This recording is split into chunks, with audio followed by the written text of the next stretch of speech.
لقد کان لکم فی رسول اللہ اسوۃ حسنہ وہ کتوں مل سی سب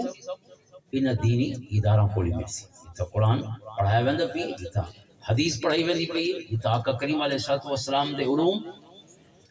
فقہ دی صورت قرآن و حدیث دا نچوڑ پیش کیتا ویندا پی یہ سب فیضان ہے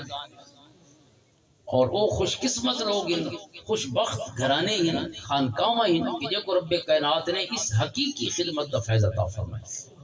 ان آستانہ جو نمایاں آستانہ حضرت پیر سواگ رحمۃ اللہ تعالی علیہ ہے الحمدللہ پورے پاکستان ہی بلکہ پاکستان کو باہر بھی یہ فیض علم دا بھی چلدا پی ہے اور روحانیت دا اور تصوف دا فیض ہی چلدا ہے اور چونکہ تفقہ دی گال ہے علم پورا پڑھنا حضرت خواجہ غلام محمد صاحب سواگ رحمۃ اللہ تعالی علیہ جی میں حکم فرمایا اپنے مریدین کہ اپنے اپنے تمام خانقاہوں دے ادارے قائم کرو اویں سارے پیر بھائی اور بہت بڑے فقیر فقہی بصیرت دے باب وچ ایک عظیم نام قبلہ مفتی محمد رفیق صاحب الحسنی رحمۃ اللہ تعالی علیہ سارے مرشد گرامی صاحبزادہ احمد حسن صاحب دامت برکاتہم نے دیکھو سند خلافت عطا فرمائی اور آپ دے خلیفہ ہی دربار شریف دے اور رشتہ داری بھی ہو گئی نانکے اسسرے نے سارے خواجہ غلام محمد صاحب سواگ رحمۃ اللہ تعالی علیہ دا نانکا خاندان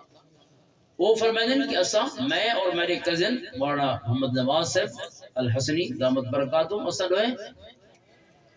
اپنا جی میں دیہات جو ہوندے سلسلہ اس رنگ نالی جیندے سے بکریاں چراونیاں تے خدمت گھر دی تے گھا کپڑے اس چھوٹی عمر ہی چیز آئے بچے نال لگوے نے فرمائیں زبردستی سا کو خواجہ غلام محمد صاحب رحمۃ اللہ تعالی علیہ سارے والدین کو آکھا تے زبردستی گھنے سا کو آستانہ علیہ پیر سوا اور ساری پڑھائی دا آغاز ہے ات شیخ اور موسیٰ صاحب رحمۃ اللہ تعالی علیہ اسے پڑھاندے ہیں مدرسان اون دے بعد آپ فرمائیں کچھ اسباق اساں خواجہ غلام محمد صاحب سوا رحمۃ اللہ تعالی علیہ انہاں کو ہی پڑھے آپ خود بھی کچھ کتب پڑھاندے رہے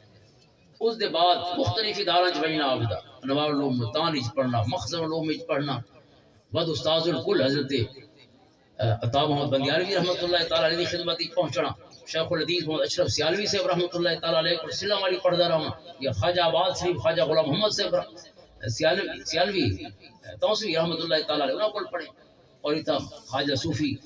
حامد علی صاحب رحمۃ اللہ تعالی علیہ جامعہ نعمانیہ لیا دے استاد حضرت صاحب اکٹھے ہی پڑھتے ہیں صاحبزادہ احمد حسن صاحب صاحبزادہ نور الحسن صاحب صاحبزادہ فیض الحسن صاحب یہ تمام اکٹھے مفتی صاحب فرمائیں رسا علامہ حامد علی صاحب رحمۃ اللہ تعالی علیہ کو پڑھتے ہیں تو تسا فیض دیکھو مفتی محمد رفیق صاحب حسنی رحمۃ اللہ تعالی علیہ صرف ایک فرد دا نا نہیں یہ خواجہ غلام محمد سواگ رحمۃ اللہ تعالی علیہ دیاں وہ یعنی شناس والی اکھیاں وہ نباز اکھیاں کہ جے دیکھ جدا کی کیا صلاحیت موجود ہی نہیں فرد اگر آپ صرف فرمانے دو دفعہ سمجھ چھوڑ گئے دوبارہ آپ سب گن کے اگر آپ نے انہوں کو نہ پڑھایا ہوتا تو آپ سوچو ایک دنیا کتنے بڑے فیض کو محروم تھی گئی ہوتی اور بہت سارے دقیق فقہی مسائل ہیں جو قبلہ مفتی صاحب نے حل فرمائے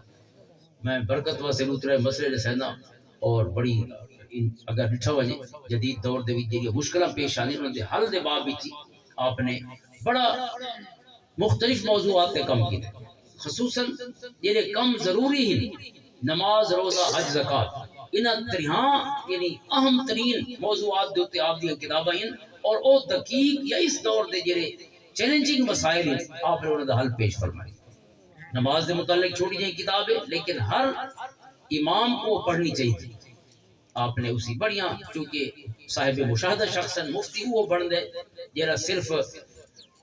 قرآن حدیث یا قانون کو نہ جاندا ہوئے نال نال مشاہدے علی ہوئے اور امور دنیا کو واقف ہوئے جن کو علامہ ابن قیم فقہ الواقع گیا اگر انسان کو معاملات نہیں پتا اس نے کیا روشنی نہیں میں کو نہیں پتا حصص دا کاروبار کی تھی نبی میں کو نہیں پتا اگر فارسٹ ٹریڈنگ کی تھی پئی اسٹاک ایکسچینج دا کام کی تھی نبی ظاہر ہے میں قرآن حدیث دی روشنی کی میں ڈال سکتا اس کو جاننا ہی ضروری ہے اس واسطے عصری علوم ہی مفتی صاحب کبرا نے لکھا ہے کہ عصری علوم ہی فرض ہیں جی میں مذہبی علوم فرض ہیں چونکہ تھا کو پتہ ہی نہیں تھا روشنی کی میں لے سکتا اس واسطے انہوں کو جاننا ہی فرض ہے تاکہ ایسا کو سمجھ کے وقت انہیں مطابق قرآن و حدیث دی جی رہنمائی ہو پرووائڈ کر سکے تو مفتی صاحب کبرا نے نماز دے موضوع تے بڑی اہم گالیں جنہ اشارہ فرمائے مثلا